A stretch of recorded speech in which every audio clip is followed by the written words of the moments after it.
The race restarted with 40 laps to go. Leslie Riggs is still your leader with Bobby Porteau in second. These two have been at the front of the field pretty much all day. Kevin Monroe has worked his way back up to third, but he had to restart behind a whole bunch of lap cars. There go Joey Harrison, Shane Lake, and Todd Stater. Caution 8 flew in lap 137. Allie Riggs tries to force it 4 wide on Kurt Walker. He has nowhere to go but to shove the 3 and the 53 up into the wall. Riggs goes spinning and she gets hit by Ricky Gonzalez, Alex Carson, and Packer Carroll. Riggs would have to drop out of the race, which is especially bad for her this week because she came into this race in 27th, so this means she'll more than likely have to run the qualifier next week. Jeb Klinger would not be a very good teammate on this restart. He is the first car 1 lap down.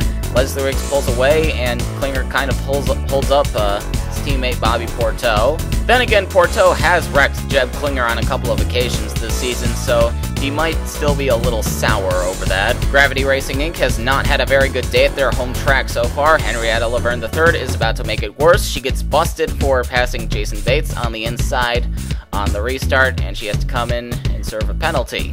Jeb Klinger is going to redeem himself for holding up Bobby Porteau on the restart. He gets a run on Leslie Riggs, tries to get his lap back, and there goes Porteau to the inside. He's going to take the lead from the 50. Caution 9 flew with 26 laps to go. Henrietta Laverne III, while running with Dale Underwood, spins out all by herself in turn 1. However, the damage is minimal and she keeps going. She almost gets clobbered by Ricky Gonzalez, however. Bobby Porteau led on the restart with Leslie Riggs right behind him. Todd Stater runs third. Frank Haxon is the first car lap down. Porteau does not get a very good restart, opening up the door for Leslie Riggs to take the lead back. Todd Stater goes for second, but he can't make it stick.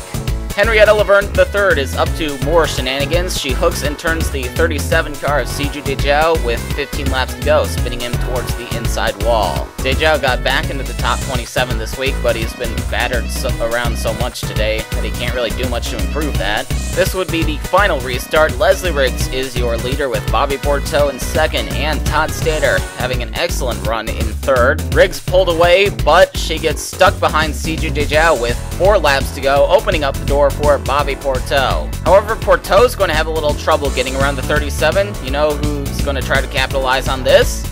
Todd Stater.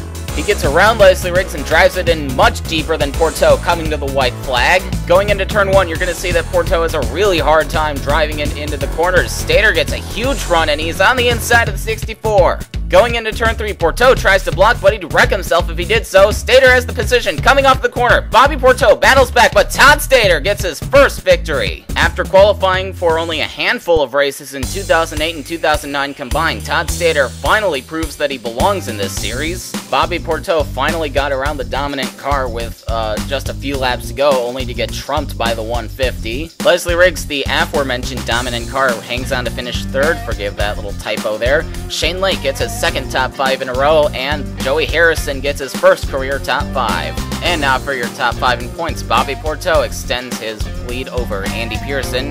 Got another typo there, sorry about that. Kevin Monroe runs third. Jason Bates was a moving chicane for most of the day.